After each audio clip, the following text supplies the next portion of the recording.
Bonjour à tous. Il est dit dans le psaume 95, « Venez, chantons avec allégresse à l'Éternel. Poussons des cris de joie vers le rocher de notre salut. Chantons ensemble, Saint, Saint. »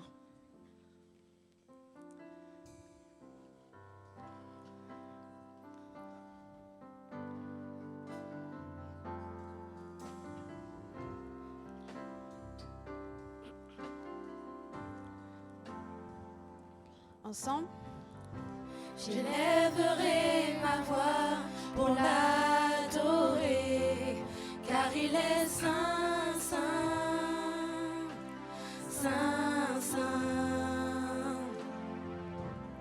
Il est digne de gloire et de louange, et je chante saint, saint, saint, saint. Je louerai l'agneau de Dieu qui est sur le trône. Je l'adorerai, lui seul, car il en est digne. Celui qui était, qui est, qui vient, je chanterai devant le trône à jamais, à jamais. Tous les anges l'adorent et se prosternent en chantant Saint, Saint, Saint, Saint. Nous, le peuple choisi, nous t'adorons, car tu es Saint, Saint, Saint, Saint. Je louerai l'agneau de Dieu qui est sur le trône. Je l'adorerai, lui seul, car il en est digne. Celui qui était, qui est, qui vient, je chanterai devant le trône à jamais. Nous allons reprendre, j'élèverai ma voix. À jamais. J'élèverai ma voix pour l'adorer, car il est saint, saint, saint, saint.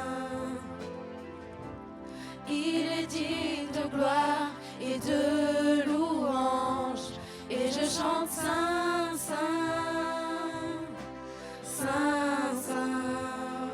Je louerai l'agneau de Dieu qui est sur le trône. Je l'adorerai, lui seul, car il en est digne. Celui qui était, qui est, qui vient, je chanterai devant le trône à jamais, à jamais. Tous les anges.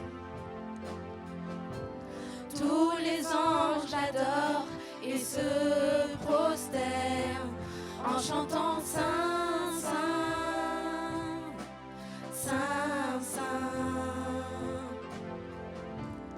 Nous, le peuple choisi, nous t'adorons, car tu es Saint, Saint, Saint, Saint. Je louerai l'agneau de Dieu qui est sur le trône. Je l'adorerai, lui seul, car il en est digne. Celui qui était, qui est, qui vient, je chanterai devant le trône à jamais. Reprenons le refrain. À jamais. Je louerai l'agneau de Dieu qui est sur le trône. Je l'adorerai, lui seul, car il en est digne. Celui qui était, qui est, qui vient, je chanterai devant le trône à jamais. On va reprendre, j'élèverai ma voix. J'élèverai ma voix pour l'adorer, car il est saint, saint, saint, saint.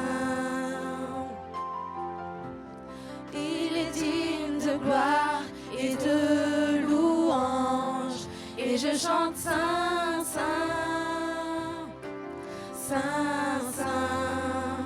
Je louerai l'agneau de Dieu qui est sur le trône.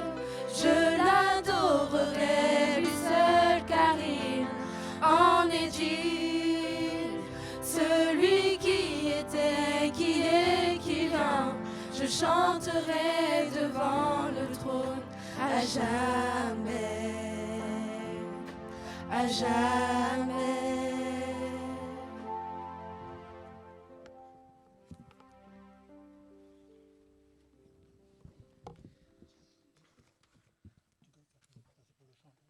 Bonjour à tous. Louez l'Éternel.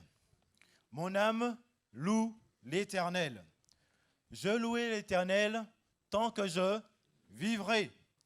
Je célébrerai mon Dieu tant que j'existerai.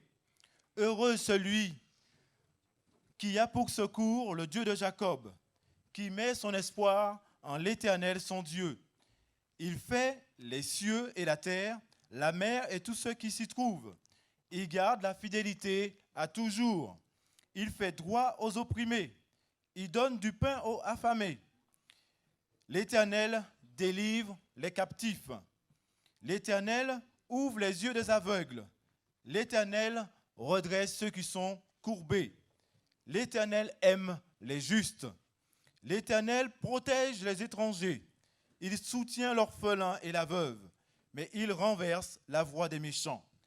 L'Éternel règne éternellement. Ton Dieu, ô Paris Sud, ô Sion, subsiste d'âge en âge. Louez l'Éternel.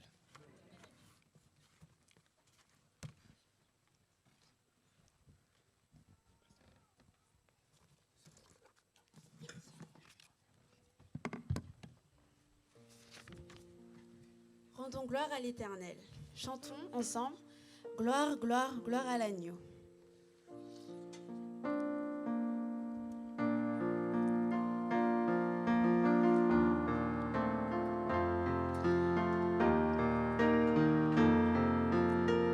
Ensemble. Gloire, gloire, gloire à l'agneau. Gloire, gloire,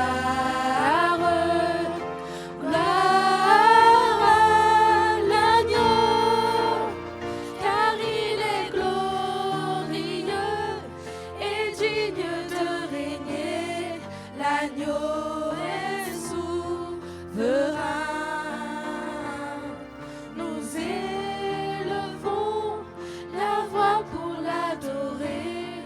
L'agneau est souverain. Gloire.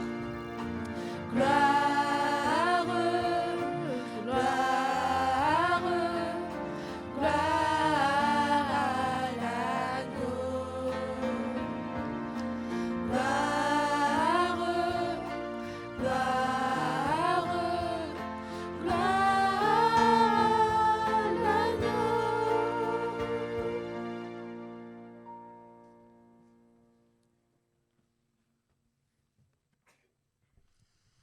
Pour ce temps, mon Dieu, nous t'invoquons au nom du Père, du Fils et du Saint-Esprit. Sois avec nous, mon Dieu, au nom de Jésus. Amen.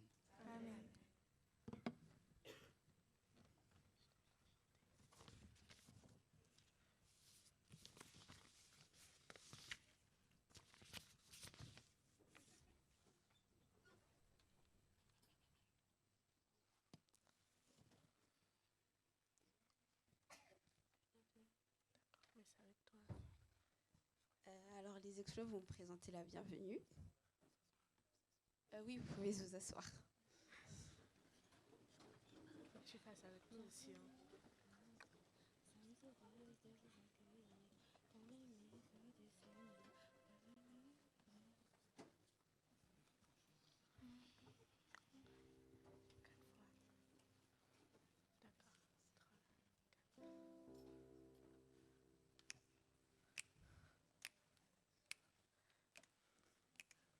Bienvenue à tous, nous sommes heureuses de vous accueillir dans la maison du Seigneur. Bienvenue à tous.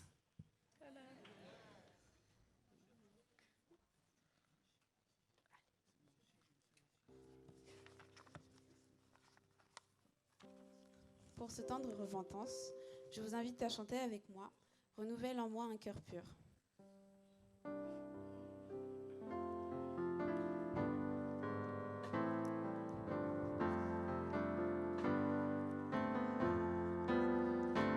Ensemble, Nouvelle en moi un cœur pur, en moi comme toi, oui tel que toi.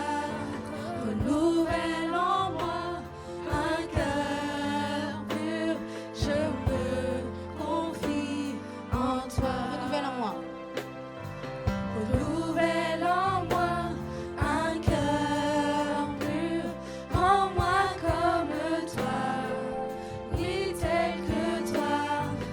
Renouvelle en moi un cœur pur, je me confie en toi. Brise en moi. Brise en moi ce qui ne te plaît pas. Inspire-moi, viens guider mes pas. Donne-moi la joie de ton pardon. Oui, je me confie en toi. Renouvelle en moi. Renouvelle en moi un cœur pur, en moi comme toi, oui tel que toi. Renouvelle en moi un cœur pur, je me confie en Toi, je me toi. confie en toi. Oui, je me confie en toi. Oui, je me confie en toi.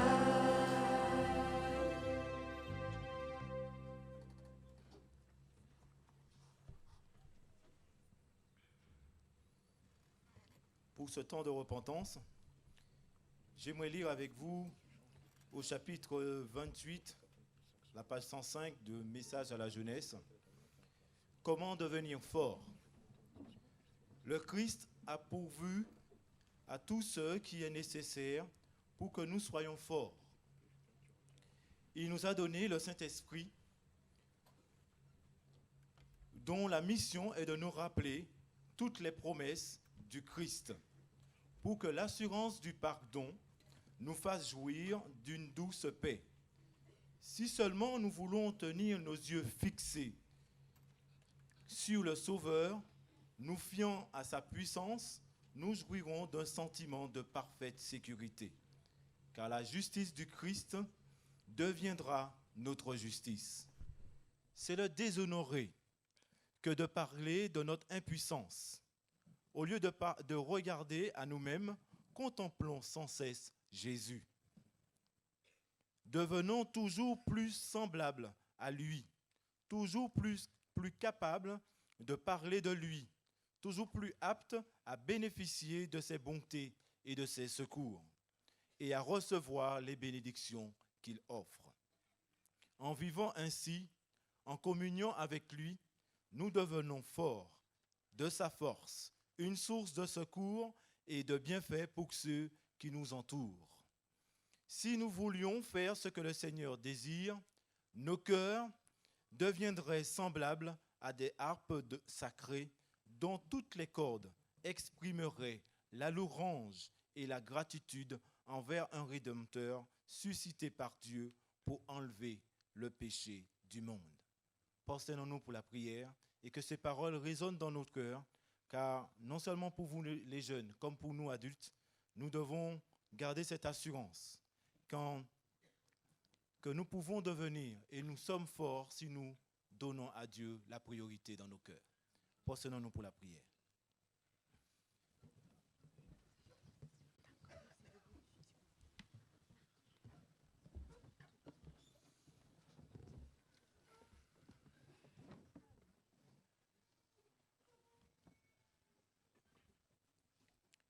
Père éternel, nous voulons te remercier, te louer, te rendre gloire pour tout ce que tu as mis à notre disposition afin que nous puissions grandir pour toi et pour toi seul.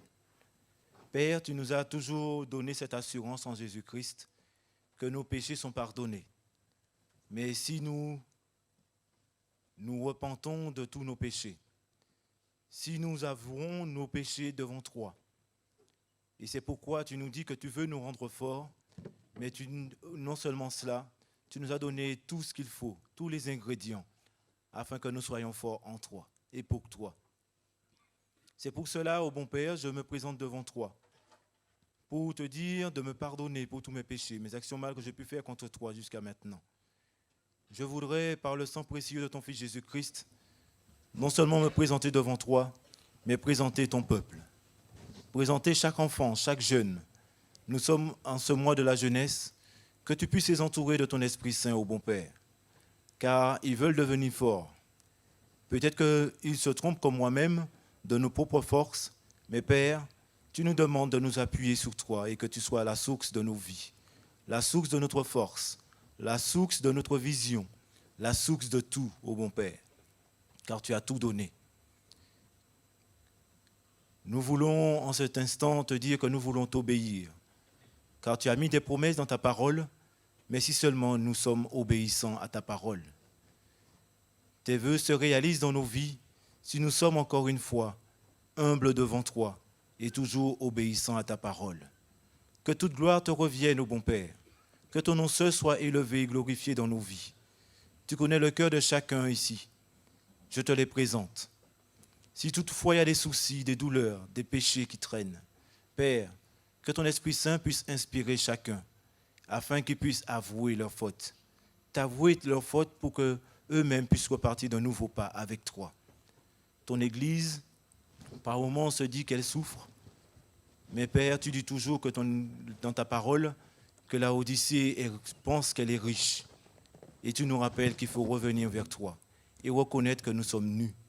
Et sans toi, nous sommes nus, ô Père. Et c'est pourquoi nous nous interpellons aujourd'hui, chacun, afin que nous puissions dire au Seigneur que nous voulons de toi. Et nous voulons que tu puisses prendre possession de notre être, et afin que nous soyons des points de bénédiction pour tous ceux qui nous entourent. Que nous soyons vraiment le sel de la terre, parce que nous avons reçu ton évangile de paix. Aide-nous à être des maillons de paix, là où nous nous trouvons. Que nos foyers soient des maillons de paix, là où tu nous as placés, et que nous soyons des lumières pour tous ceux qui nous entourent. C'est au nom seul de Jésus-Christ, ô Père, que je veux t'offrir cela et te dire merci déjà d'avance pour tout ce que tu feras, et merci aussi pour tout ce que tu as fait. C'est en Jésus que je veux te remercier pour tout. Amen.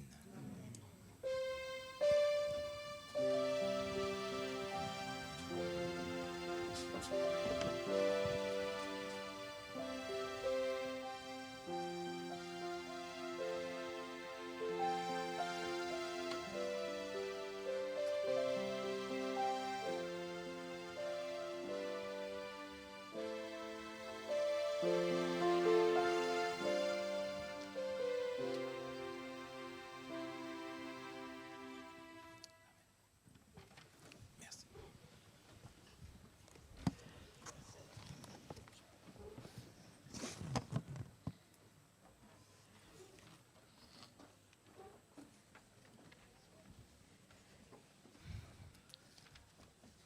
Dieu est bon.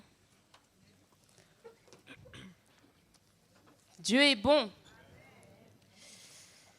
Je dis ça parce que c'est vrai, premièrement, et que je suis arrivée malade ici ce matin, et la douleur est passée par sa grâce, alors que j'étais ici même sur la chair. Dieu est bon. Je vais vous lire un passage qui se trouve dans le chapitre 50 de Patriarches et Prophètes. Au jour d'Israël, la dîme et les offrandes volontaires avaient pour but de soutenir l'ensemble du service divin. Le peuple de Dieu de notre époque oserait-il donner moins ? Jésus a posé pour principe que nos offrandes soient en proportion des lumières et des privilèges dont nous jouissons. On exigera davantage de celui à qui on aura beaucoup confié. En envoyant ses disciples prêcher l'Évangile, il leur dit « Vous avez reçu gratuitement, donnez gratuitement. Lorsque les bénédictions d'en haut se multiplient à notre égard, et surtout lorsque nous contemplons le sacrifice incomparable du Fils de Dieu, notre gratitude ne devrait-elle pas nous pousser à plus de générosité en faveur de la diffusion du message du salut? L'œuvre de l'Évangile exigeant aujourd'hui des ressources plus considérables qu'autrefois, les dîmes et les offrandes sont plus nécessaires encore que sous l'économie hébraïque. Au lieu de recourir à des moyens discutables et peu chrétiens pour équilibrer son budget, si l'Église soutenait généreusement la cause de l'Évangile, Dieu serait honoré et plus nombreuses seraient les âmes amenées au Sauveur. Le moyen employé par Moïse pour réunir les fonds nécessaires à la construction du tabernacle eut un grand succès. Il n'eut pas besoin d'insister pour inviter le peuple à donner. Il ne fit usage d'aucun des procédés si souvent utilisés de nos jours par les églises. Pas de soirée amusante, de danse, ni de banquet. Il n'organisa ni loterie, ni tombola, ni autre moyen profane en faveur d'œuvres charitables ou missionnaires. Par ordre du Seigneur, Moïse invita les enfants d'Israël à lui apporter leurs offrandes. Il leur dit que tout ce qui lui serait apporté volontairement et de bon cœur serait accepté. Et les offrandes affluèrent avec une telle abondance que Moïse dut en refuser. C'est un message pour nous, l'Église. Le moment de dîmes et d'offrandes est arrivé. Comme il a été dit la semaine dernière, il y aura 2 passages. Premier passage, les dîmes et les offrandes. Le deuxième passage, ce sera les offrandes pour la jeunesse. Donc, nous invitons à chaque membre à donner généreusement selon son cœur et volontairement.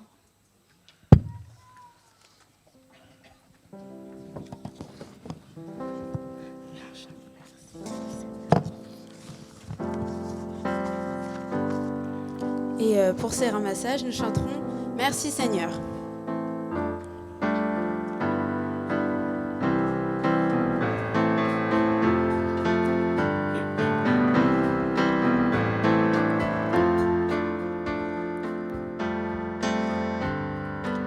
Ensemble. Merci Seigneur pour ta lumière, merci pour tous les clairs matins, merci d'entendre ma prière.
Ensemble, merci.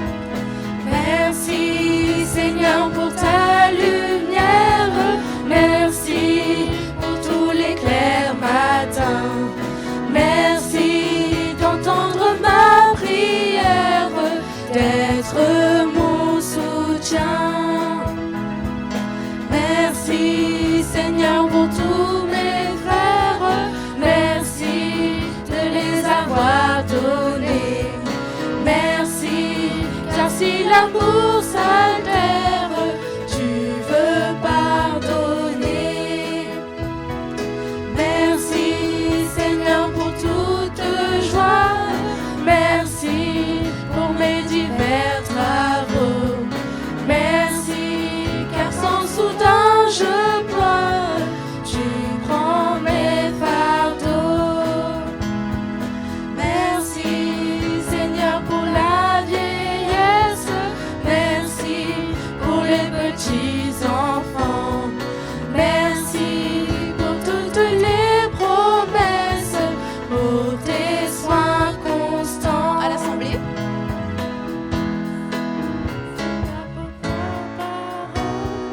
merci, par elle tu m'instruis. Merci,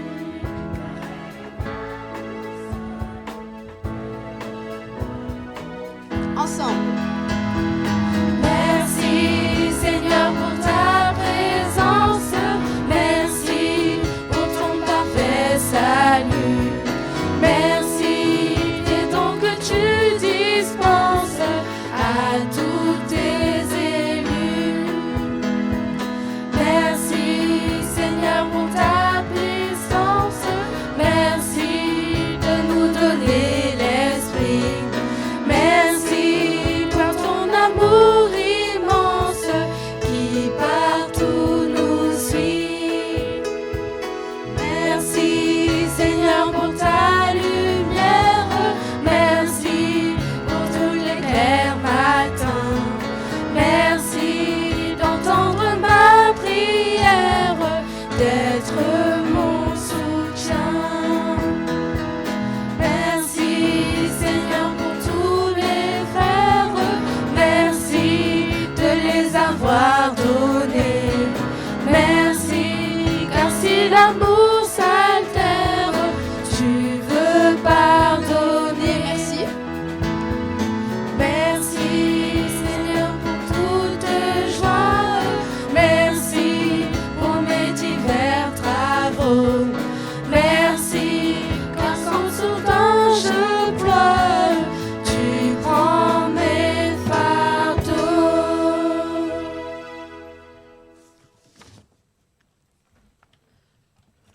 J'invite l'Assemblée à prendre la position adéquate pour la prière alors que je m'agenouillerai.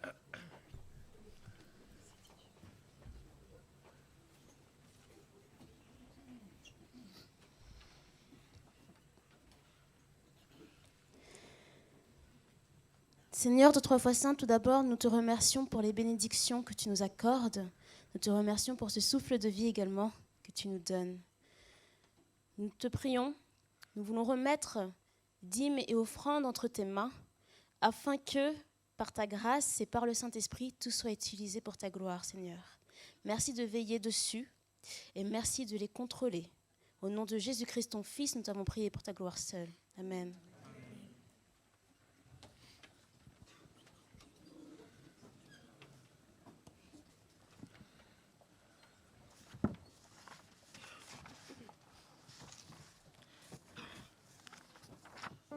Pour ce moment de louange, je vous invite à vous lever.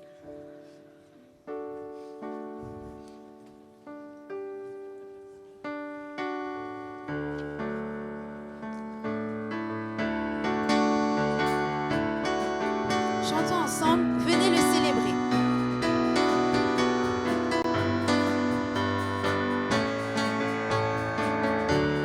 Ensemble, Venez le célébrer, son grand amour, venez le chanter. Le Fils de Dieu est venu donner sa vie. Nous te fêtons au roi, car tu nous fais partager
et chantons « Je n'ai que toi ».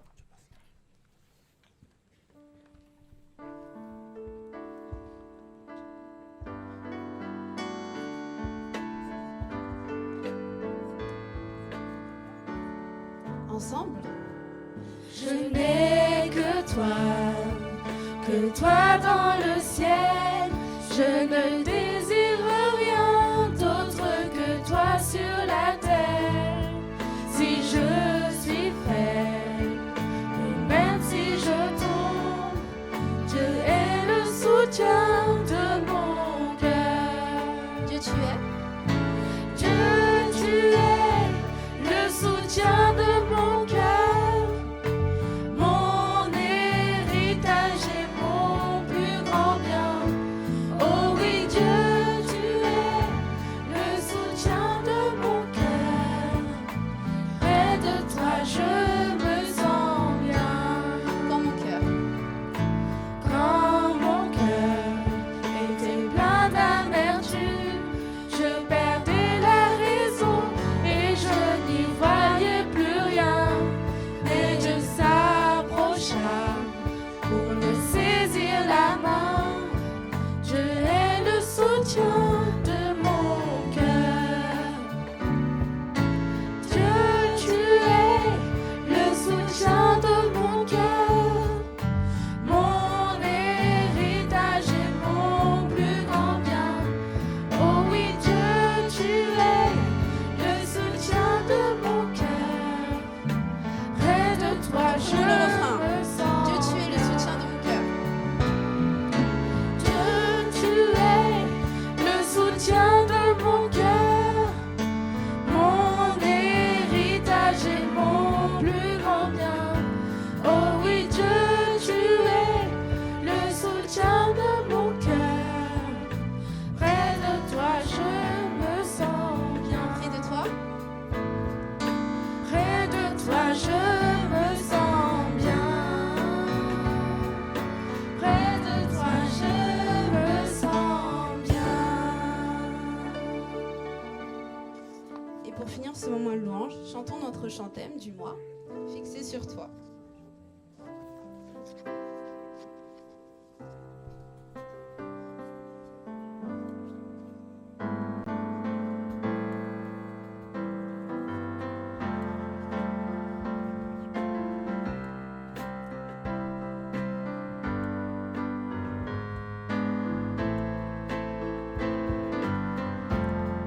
Ensemble. Ne perdons plus de temps. Les jours tirent à leur fin. Voici l'époux revient. Il appelle en nous disant: mon enfant, tu es choisi pour un temps comme celui-ci. Oh, oh, oh, oh, oh, oh, oh.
Vous pouvez vous asseoir.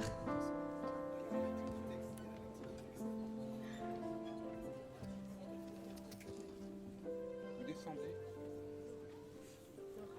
Vous descendez, les filles. Vous descendez. Allez à vos places. Voilà, comme vous voulez.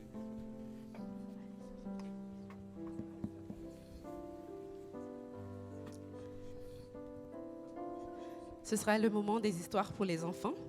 Je vais appeler les bourgeons et les tisons qui ont 7 ans au moins, c'est-à-dire les bourgeons et les petits tisons. Donc, ceux qui sont en uniforme devant et ceux qui sont aussi dans l'assemblée derrière avec les parents. Venez tous. Les enfants. Oui. Vous pouvez vous asseoir, asseyez-vous. En attendant que les enfants arrivent, je vais avoir besoin de votre aide, vous parents. Alors, j'aurais besoin que vous fassiez la pluie pendant que je vais raconter l'histoire. Vous connaissez ça? Un doigt, 2 doigts. D'accord, je vais donner les consignes. Un doigt. Quand je fais ça, c'est un doigt.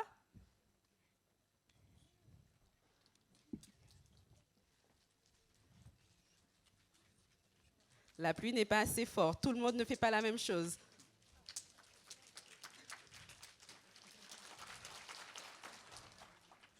On va recommencer juste encore une fois.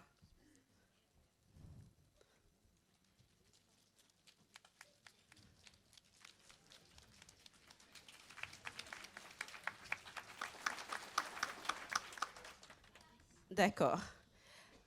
Une dernière chose, je vais demander aux personnes qui sont au milieu de faire ce geste.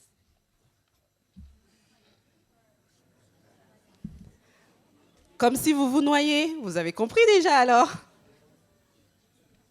Super, merci. Donc, quand je vais faire ce signe-là, vous allez comprendre qu'il faut agir. Merci d'avance. Alors, bonjour les enfants. Vous êtes nombreux. Je ne m'attendais pas à tout ce beau monde, mais ça me fait plaisir de vous voir. Alors, j'ai ramené ma Bible. Pour ceux qui ne le connaissent pas, ça s'appelle la Bible des curieux. Je vais vous raconter une histoire que j'ai lue dans ce livre-là. Je pense que vous aussi, vous avez une Bible, même si ce n'est pas la même, mais vous avez aussi une Bible à la maison ou même dans votre sac ici.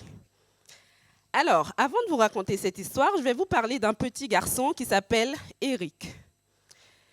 Un jour, Eric était à la maison et sa maman l'appelle « Eric, le déjeuner est prêt. Tu viens manger ?» Il a dit « Oui, maman, j'arrive. » Mais entre-temps, il était en train de jouer. Il jouait avec sa petite voiture. Il dit « Ah, si je faisais une route pour ma petite voiture ?» « D'accord, je vais faire une route pour ma petite voiture. » Il a commencé à faire une route pour la petite voiture. Et si la voiture allait par ici, en dessous du lit, en dessous de l'armoire? Il a passé tout son temps à jouer et il a oublié que sa maman l'appelait pour le déjeuner. Et quand il se rappelle, il faut aller manger là, il est trop fatigué, il a faim, il a beaucoup joué, il faut aller manger. Et il arrive dans la salle à manger, il n'y a plus personne, la table est vide, les affaires sont rangées, il n'y a plus personne. Pourquoi d'après vous? Pourquoi? Parce que c'est terminé, tu voulais dire? Parce qu'il n'a pas obéi. Quand on l'a appelé tout de suite, il n'a pas obéi et tout le monde a mangé sans lui et c'est fini. Je vais vous raconter l'histoire d'un homme, au contraire, qui a obéi à Dieu. Alors, au commencement, quand Dieu a créé la terre, tout était beau, tout était merveilleux. Il y avait beaucoup de monde sur la terre. Au fur et à mesure que le temps passe, les années passent, il y a eu beaucoup de monde. Et il arrive un temps, les hommes sont devenus très méchants. Ils mentaient, ils trichaient, ils volaient, ils disaient des insultes. Même les enfants étaient dedans. Tout le monde était méchant. Mais il y a une famille qui a trouvé grâce aux yeux de Dieu. Et Dieu dit, c'est pas possible, les hommes sont devenus très méchants. Il était triste dans son cœur, il était très, très triste. Il a dit, il faut que je recommence, il faut que je fasse quelque chose mais je ne vais pas détruire la terre avec toutes les personnes, il faut que je sauve au moins une famille. Il y avait une personne, il y avait un monsieur qui était gentil, qui était obéissant à la parole de Dieu et aussi qui écoutait ce que Dieu lui disait. Dieu a dit à ce monsieur, tu vas construire un grand bateau. Je suis sûre que vous connaissez le nom de ce monsieur. Super, le monsieur, il s'appelait Noé. Alors Dieu dit à Noé, tu vas construire un grand bateau, très grand, avec 3 étages, long et large, pour faire rentrer tous les animaux de toutes les espèces, et aussi toi, ta femme, tes enfants, et les femmes de tes enfants. Noé avait 3 fils et les femmes de ses enfants. Alors Noé a commencé à construire le bateau. Il est allé chercher du bois, il est allé chercher des matériaux pour faire le bateau. Mais pendant que Noé faisait le bateau, il expliquait aux gens qu'est-ce qui allait arriver. Tout ce que Dieu lui disait de faire, il obéissait. Noé obéissait à Dieu. Et il disait aux gens, il va y avoir une inondation. C'est ce que Dieu lui a dit, une inondation, ce qu'on appelle un déluge. Et il faut vous repentir parce que sinon Dieu, il va exterminer la terre. Exterminer, ça veut dire qu'il n'y aura plus rien sur la terre. Personne n'occupait Noé, tout le monde était là en train de se moquer de Noé. Et le bateau a terminé, Noé a fait rentrer les animaux, Noé a fait rentrer tous les animaux. On voit passer les éléphants, on voit passer les cerfs, on voit passer tous les petits animaux. Quel animal que vous connaissez? Tania? La girafe est passée. Le serpent est passé, le lion est passé. Tu as déjà dit lequel? Le renard est passé et les loups sont passés. Il y a beaucoup d'animaux. Les requins, je ne suis pas sûre. Ils sont déjà dans l'eau, on va dire. Alors, Dieu a fermé la porte de ce grand bateau qu'on appelle Arche de Noé. Et il a commencé à pleuvoir, plic, plic, plic, plic, plic, plic, plac, plac, plac, plac, plac, plac, splash, splash. Et la pluie commence à tomber, la pluie tombe, la pluie tombe, la pluie tombe. La pluie commence à tomber, la pluie commence à tomber, la pluie tombe, la pluie tombe. Et on voit des gens qui se noient, qui se noient, qui se noient, qui se noient, qui se noient. Et pendant ce temps, il y a des gens qui crient. Il y a des gens encore qui crient. Alors, tout le monde était dans l'eau, mais il était trop tard parce que ces gens-là ont désobéi à Dieu. Ils n'ont pas écouté la voix de Dieu et ils sont restés dehors. Ils se sont noyés. Donc, les jours ont passé. Il a eu 40 jours de pluie et 40 nuits. Les rivières sont devenues des fleuves, les fleuves des mers et les mers qui coulent dans l'océan. Tout était inondé. Il y a seulement la famille de Noé qui était dans l'arche.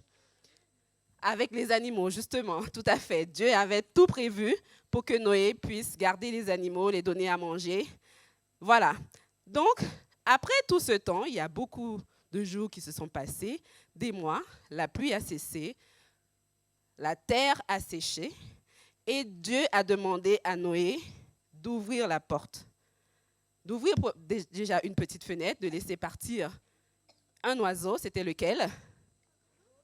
Un corbeau premièrement, et après, une colombe. Et après quelque temps, la colombe est revenue avec une petite feuille d'olivier dans son bec. Noé a compris qu'il y avait de la végétation qui commençait à pousser, mais ce n'est pas encore le temps de sortir. Et une dernière fois, Noé a envoyé la colombe, et la colombe n'est pas revenue. Donc Noé a compris que la terre était sec. Donc Dieu a demandé à Noé d'ouvrir la porte, voilà, et de faire sortir les animaux. Donc Dieu avait tout prévu, un maman et une papa de chaque espèce d'animal pour reproduire la terre, pour repeupler la terre. Donc, et après qu'ils sont dehors, Dieu a dit à Noé, voilà, je te montre un signe, un arc. de plusieurs couleurs. C'est quoi? Un arc-en-ciel. Ce sera la promesse que je te fais de ne plus jamais détruire la terre par le déluge. Alors, je vais vous demander la même chose, d'être aussi obéissant que Noé, à Dieu d'abord, et aussi à papa et à maman. Et de faire cette promesse de toujours obéir à Dieu et à papa et à maman. Je vais vous demander une chose. Après, je vais vous donner ce que j'appelle un certificat de promesse. De ce certificat, ce promesse, il est écrit « Je veux obéir, je promets de ». Et dedans, il y a une tâche.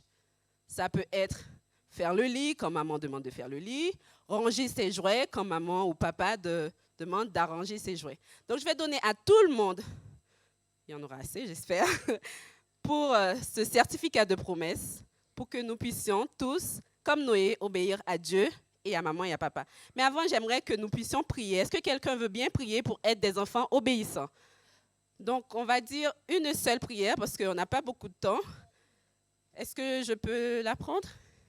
Viens.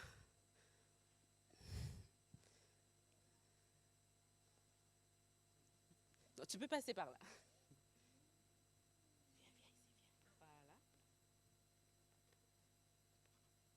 J'aimerais que les adultes puissent aussi prier avec les enfants, que c'est un moment très important pour eux, pour que nous puissions vraiment être des enfants obéissants.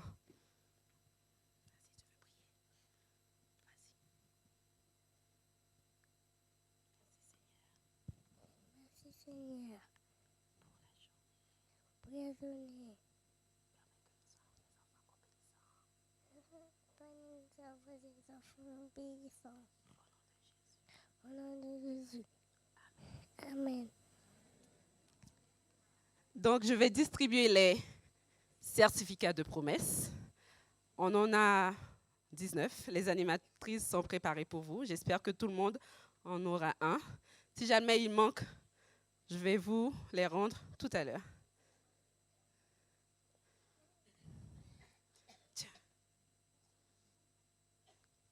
Alors, vous pouvez donner à maman et à papa. Ils vont vous expliquer ce qui est dedans et j'aimerais vraiment que vous puissiez tenir cette promesse. Que Dieu vous garde et merci à vous, les adultes.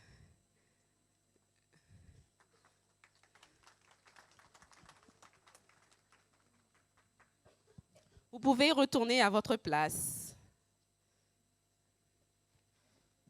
Ne courez pas, ne courez pas.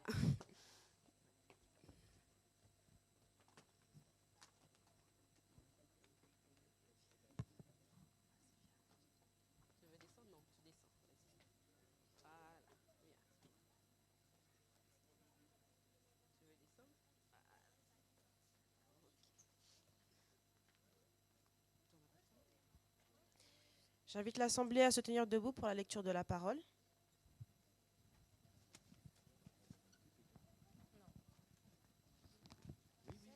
La lecture se fera dans Galates au chapitre 4, les versets 1 à 7.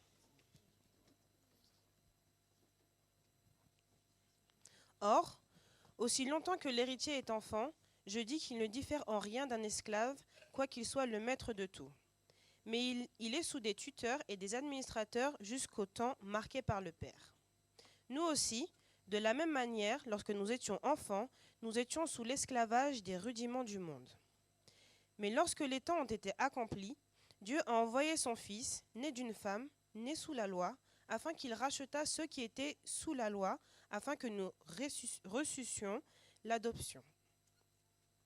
Et parce que vous êtes fils, Dieu a envoyé dans nos cœurs l'esprit de son Fils, lequel crie « Abba, Père ». Ainsi, tu n'es plus esclave, mais fils, et si tu es fils, tu es aussi héritier par la grâce de Dieu. Amen. Vous pouvez vous asseoir.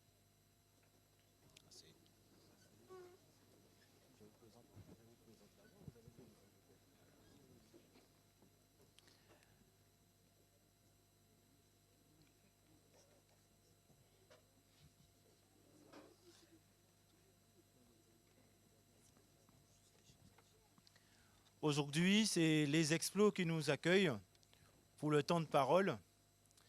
Et j'aimerais que nous puissions accueillir nos... Ils sont 4 aujourd'hui.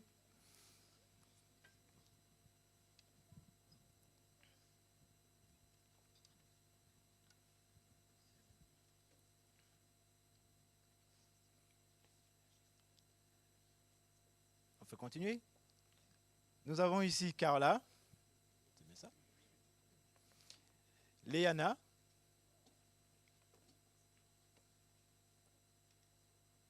Anthony et Denis.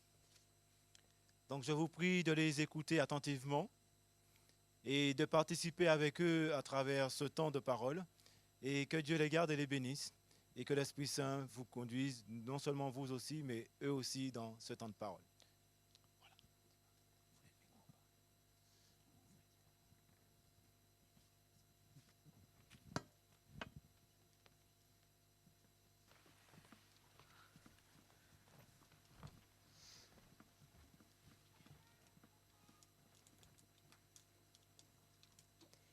Denis est inquiet pour la santé de son grand-père. Alors, quelques explos viennent lui rendre visite pour le soutenir et passer un moment de partage avec lui. Salut Denis, comment ça va? Ouais, merci, ça fait du bien de vous voir. Je suis un peu inquiet, c'est tout. Et ton grand-père, ça va mieux? Ouais, j'espère. J'attends juste des nouvelles dans la journée. T'inquiète. Tu as l'air d'être proche de lui. Ouais, vraiment. Chaque fois que je suis en vacances au pays, pendant les grandes vacances, je passe beaucoup de temps avec lui. Il me chouchoute un peu, il me raconte des histoires. Une fois, il m'a donné son cantique, il mes louanges. Franchement, j'étais grave content. En plus, il m'a dit qu'il me laissera en héritage un objet de grande valeur.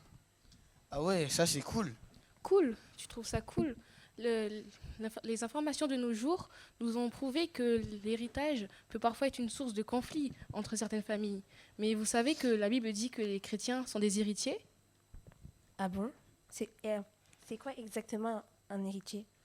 Bah, en fait, d'une manière générale, un héritier, c'est quelqu'un qui... comment t'expliquer ça pour que tu comprennes, qui a droit d'obtenir un patrimoine, c'est-à-dire un ensemble de biens, la plupart du temps quelque chose, je sais pas, une grande richesse qui vient du donateur. Souvent, c'est les enfants qui l'ont. Bah, on va lire Galates 3, verset 7.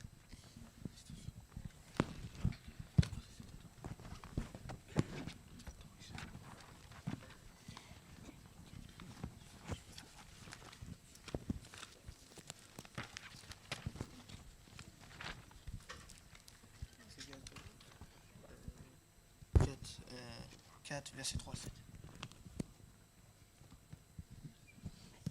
Nous aussi, de la même manière, lorsque nous étions enfants, nous étions sous l'esclavage des principes élémentaires du monde. Mais lorsque les temps ont été accomplis, Dieu a envoyé son Fils, né d'une femme, né sous la loi, afin qu'il rachète ceux qui étaient sous la loi, afin que nous recevions l'adoption. Et parce que vous êtes fils, Dieu a envoyé dans nos cœurs l'esprit de son Fils, lequel crie « Abba, Père ».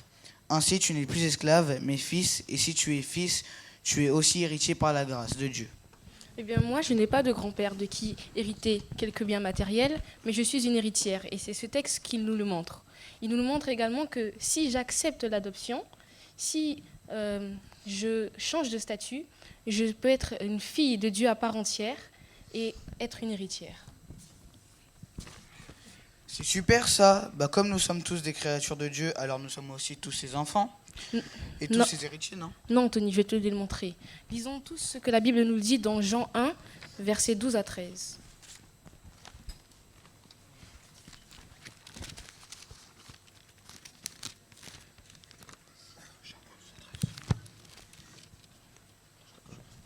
Tu veux bien lire pour nous, Denis, s'il te plaît? Ok.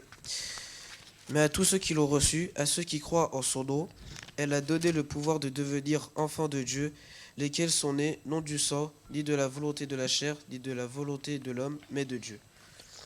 Nous comprenons par la lecture de ce texte que nous devenons enfants de Dieu lorsque nous acceptons et croyons Jésus comme grand frère, comme sauveur et comme Seigneur. J'avais jamais compris ça comme ça. Mais il faut aussi ajouter que ce n'est pas par la chair et le sang que nous devenons enfants de Dieu. Ce n'est pas parce que mes parents l'ont accepté que je le suis. C'est un choix personnel. Je dois croire en ses paroles. Il faut aussi ajouter que la Bible nous dit quelque chose d'autre dans Jean 8, verset 44.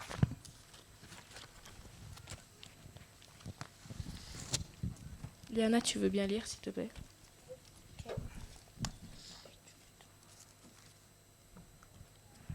Vous avez pour père le diable.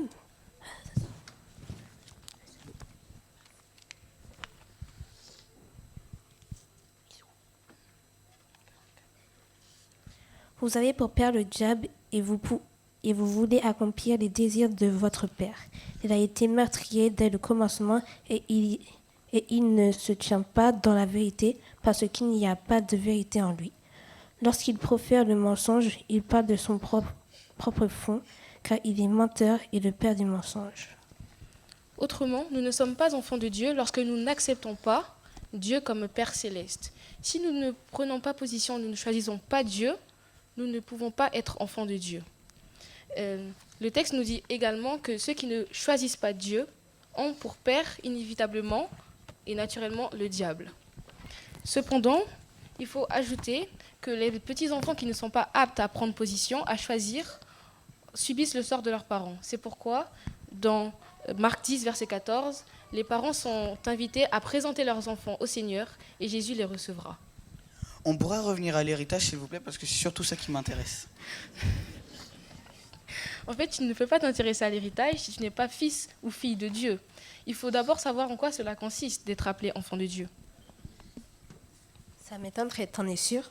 Oui. Donc, si j'ai bien compris, tu peux me dire si j'ai faux ou pas, dans la mesure où naturellement on est fils du diable, pour être fils de Dieu, il faut accepter Dieu comme père, c'est ça? Oui, tout à fait. Okay. Et si j'accepte d'être appelé enfant de Dieu, je dois accepter d'avoir une relation fille à père et père à fille. Un fils, il parle avec son père, il a une communication avec lui. Vous connaissez la prière? Ah ouais, je la connais. Notre Père qui est aux cieux, que ton nom soit sanctifié, que ton règne vienne. Oui, je sais que tu la connais par cœur, Anna, c'est bien, mais on ne va pas la réciter en entière. Alors pour compléter, un fils porte le nom de son père. Il lui parle, il lui exprime ses besoins et sa reconnaissance. Il lui donne des petits surnoms. Vous en connaissez? Oui, on voit dans Galates 4, verset 6, qu'on a lu tout à l'heure, il dit Abba. C'est un vrai signe d'affection entre le père et le fils. C'est marrant parce que moi aussi je donne un nom à mon père, hein, Papounet. Il est où? Il est là. Exactement. Un fils fait confiance à son père également. Il partage avec lui une certaine intimité. Il se met sous son autorité, c'est-à-dire qu'il lui obéit. Oui, mais on va pas se mentir, hein, on n'obéit pas toujours à nos parents. C'est sûrement pour cela que nous lisons dans la Bible « Enfin, obéissez à vos parents, selon le Seigneur, car cela est juste. » Quand nous obéissons à notre Père terrestre, nous nous entraînons à obéir à notre Père céleste. C'est ça? Exactement. Okay. Oui, mais moi, j'ai déjà un papa. Et si vous voulez savoir c'est quoi son nom, il s'appelle Jacob. Et je sais qu'il m'aime beaucoup. Oui, c'est sûr, nous n'en doutons pas. Mais Dieu, notre Père céleste, nous aime d'un amour éternel. Il nous le prouve dans Jérémie 31, verset 3. « Je t'aime d'un amour éternel ». C'est un amour qui n'a pas de durée. Il dure d'éternité en éternité. Il nous le dit également dans Ésaïe 49, verset 15. « Quand une femme oublierait son enfant, moi je ne t'oublierai pas, dit le Seigneur. » Dieu a un amour qui est vraiment merveilleux. Il nous aime au-delà de la durée que nous connaissons. Il nous prouve son amour partout dans la Bible. Il est l'amour incarné. L'amour avec un grand A. C'est pourquoi, parfois, l'amour de nos parents peut parfois être défaillant, mais l'amour de Dieu est indéfectible. Il ne nous décevra jamais. En fait, moi, j'ai un pote, il n'a jamais connu son père. Il ne sait même pas s'il est en vie ou s'il est mort. Donc, il est un peu déçu parce que des fois, quand je lui raconte ce que je fais avec mon père, c'est dommage qu'il ne connaisse pas Dieu. Comme ça, au moins, il n'en a rien. Tout à l'heure, on a dit que l'héritier, c'est le plus proche parent du défunt. Mais Dieu, il est au ciel et il est éternel. Vous ne trouvez pas que c'est cool? Et en plus, il ne meurt pas. Mais j'ai quand même une question. Pourquoi a-t-il besoin d'héritier? C'est une très bonne question. Alors, je vais te répondre avec la parabole que Jésus a utilisée. C'est l'histoire d'un père qui avait deux fils. dont le fils cadet voulait quitter sa maison avec son héritage. L'histoire est rapportée dans Jean 15, versets 12 à 24, je crois. Luc 15, pardon, 12 à 24. Beaucoup la connaissent déjà, mais regardons sous un autre angle pour que nous puissions voir ce qu'elle nous dit d'autre. Léana, tu veux bien la lire, s'il te plaît?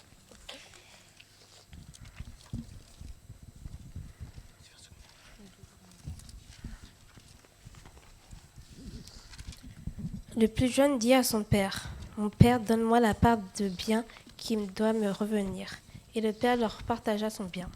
Peu de jours après, le plus jeune fils, ayant tout ramassé, partit pour un pays éloigné où il dissipa son bien en vivant dans la débauche.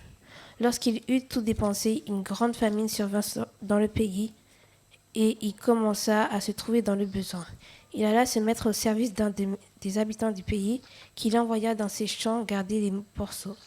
Il aurait bien voulu se rassasier des carouges que mangeaient les porceaux, mais personne ne lui en donnait. Étant rentré en lui-même, il dit « Combien de mercenaires chez mon père ont du pain en abondance et moi je meurs de faim. Je m'élèverai, j'irai vers mon père et je lui dirai « Mon père, j'ai péché contre le ciel et contre toi, je ne suis plus digne d'être appelé ton fils. Traite-moi comme l'un de tes mercenaires. » Et il se leva et alla vers son père. Comme il était encore loin, son père le vit et fut ému de compassion. Il courut se jeter à son cou et le baisa. Le fils lui dit « Mon père, j'ai péché contre le ciel et contre toi, je ne suis plus digne d'être appelé ton fils. » Mais le père dit à ses serviteurs « Apportez-lui la plus belle robe et l'en revêtez. Mettez-lui un anneau au doigt et des souliers aux pieds. Amenez le veau gras et tuez-le. Mangeons-le et réjouissons-nous, car mon fils que voici était mort et il est revenu à la vie.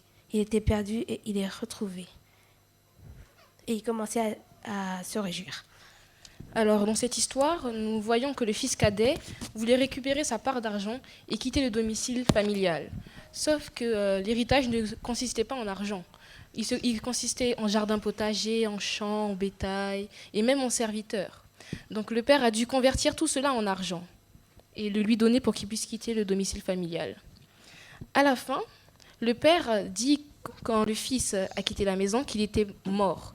Et à son retour, et lorsqu'il s'est repenti, il a dit qu'il était revenu à la vie. Le fils veut revenir à la maison, non en tant que fils, mais en tant que serviteur, car il ne se sent plus digne d'être appelé son fils.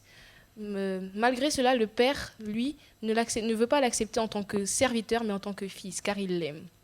De la même manière, l'héritage que Dieu nous propose ne consiste pas en argent, en biens, en richesse ou autre chose matérielle, mais il s'agit de vivre avec lui dans sa demeure et face à face éternellement.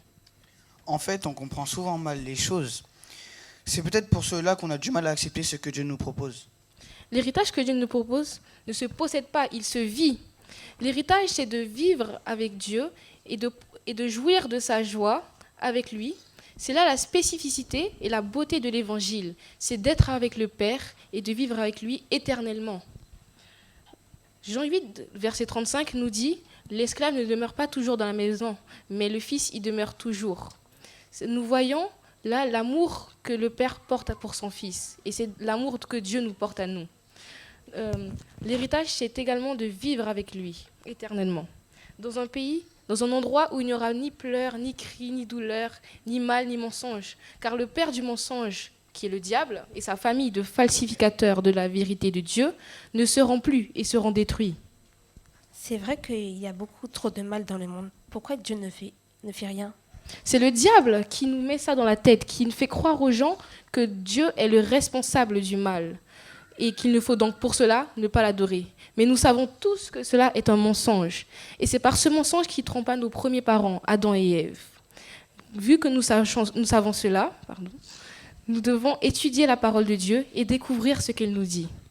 Moi, j'avoue que si j'étudie pas la parole, si je la lis pas tout le temps, je vais finir par y croire à ces mensonges. C'est tellement simple de reconnaître Dieu comme Père un Père qui veut nous accorder ses bénédictions, qui n'attend que cela. Il nous tend la main à chaque instant. Il nous donne une idée de ses bénédictions dans Matthieu 24, verset 34. Anthony, tu veux bien la lire, s'il te plaît? Ou Denis?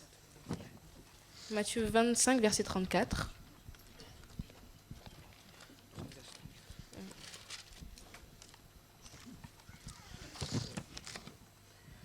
Alors le roi dira à ceux qui seront à sa droite, venez vous qui êtes bénis de mon Père, prenez possession du royaume qui vous a été préparé dès la fondation du monde. Dans le texte, la bénédiction, c'est le royaume. N'est-ce pas là l'héritage éternel? Oui, c'est le royaume, bien sûr. Mais il faut reconnaître que le plus important pour nous aujourd'hui, comme le dit l'apôtre Jean dans 1 Jean 3, versets 1 à 2, c'est d'être appelé enfant de Dieu, c'est d'être comme Jésus. C'est un privilège et un honneur pour nous d'être à l'image de Jésus. Ne voulez-vous pas être fils et filles de Dieu? Oui. Oui. Et vous, ne voulez-vous pas être fils et filles de Dieu? Justement, j'ai découvert un chant magnifique cette semaine. Est-ce que vous voulez que je le chante? Absolument. Oui, vas-y, on t'écoute. Je t'écoute.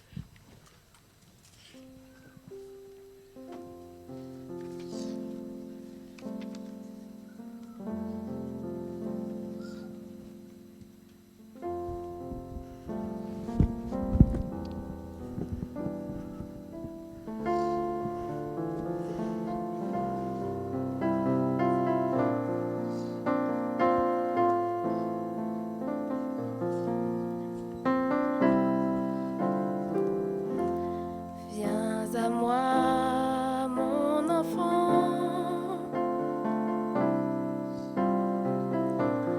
Pourquoi aurais-tu peur de ton père? Car ses bras sont grands ouverts.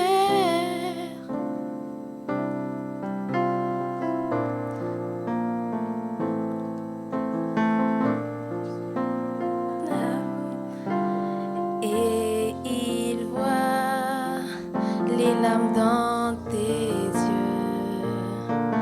Il comprend ta douleur. Il entend le cri de ton cœur, son enfant. Son amour te consolera, car il t'aime infiniment. Alors mets ta confiance en lui, car tout ce qu'il te dit est vrai. Il ne t'abandonnera jamais.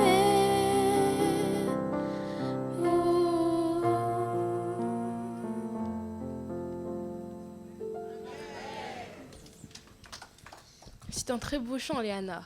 Et je peux te dire que ce chant m'a vraiment touchée. Il nous témoigne l'amour qu'un père porte pour son enfant. Alors, je voudrais prier pour tous ceux qui veulent venir à Jésus et devenir enfants de Dieu. Levons-nous et prions ensemble.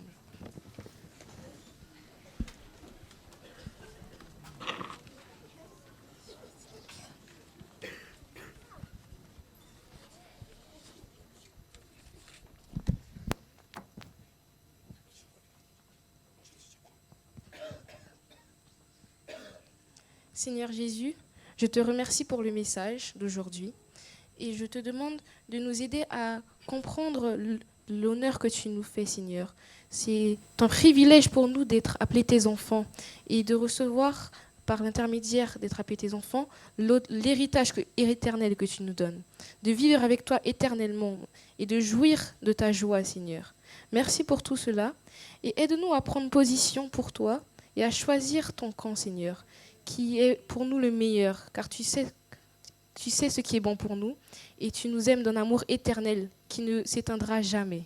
Merci pour cela, au nom de Jésus et pour ta gloire. Amen.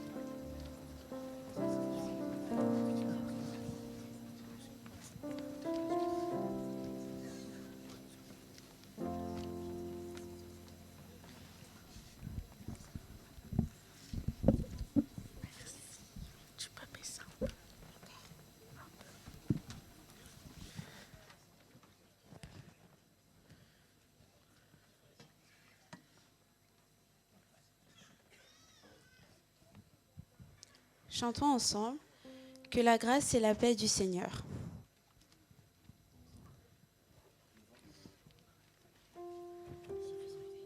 Vous pouvez vous lever, s'il vous plaît?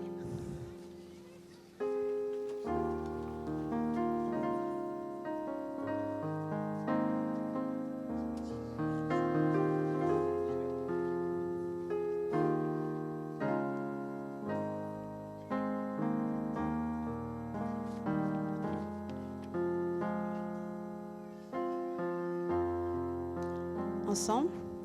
Que la grâce et la paix du Seigneur soient déposées sur vous, sur vos cœurs, et que sa lumière vienne éclairer vos vies par le nom de Jésus-Christ. Que la grâce et la paix du Seigneur soient déposées sur vous, sur vos cœurs, et que sa lumière vienne éclairer vos vies par le nom de Jésus-Christ. Par le nom de Jésus-Christ. Par le nom de Jésus-Christ.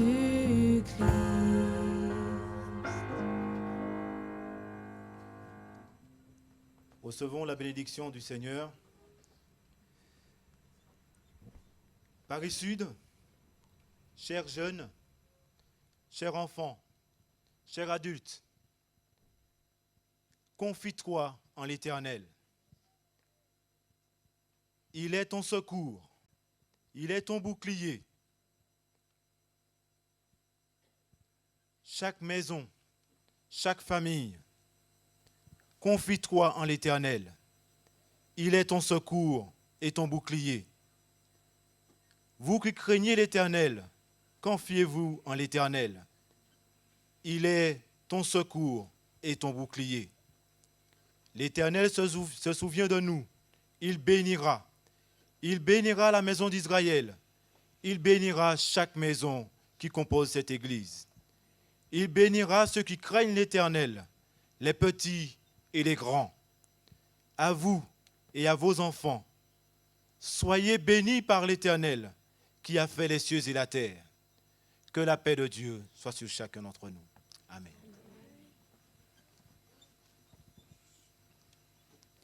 Nous allons chanter le chant-thème « Fixé sur toi ».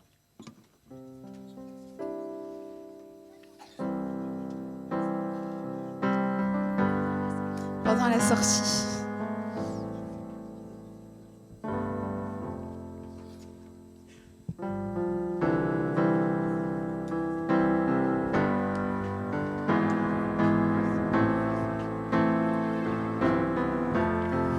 Ensemble.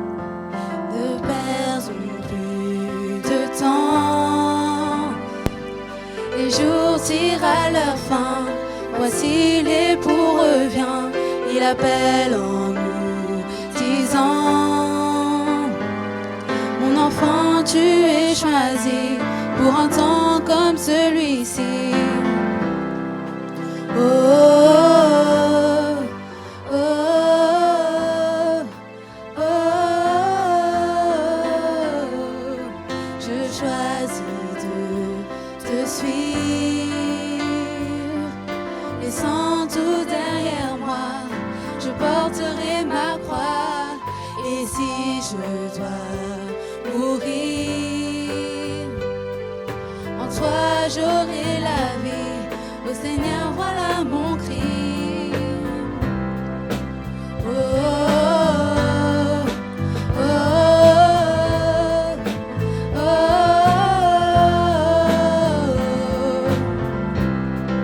oh, oh, oh.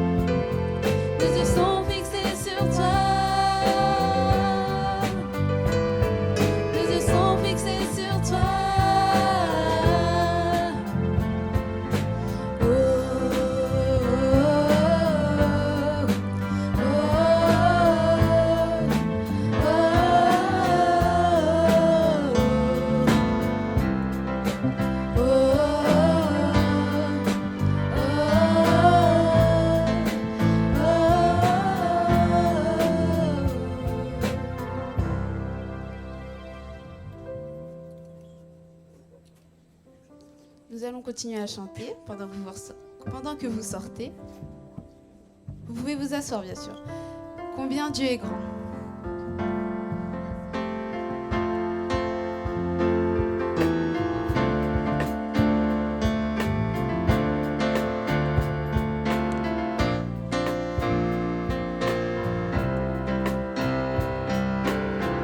Ensemble.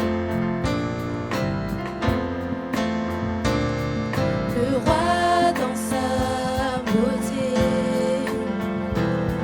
vêtu de majesté, la terre est dans la joie, la terre est dans la joie, sa gloire resplendit, l'obscurité s'enfuit au son de sa voix, au son de sa voix. Combien Dieu est grand, chantons-le.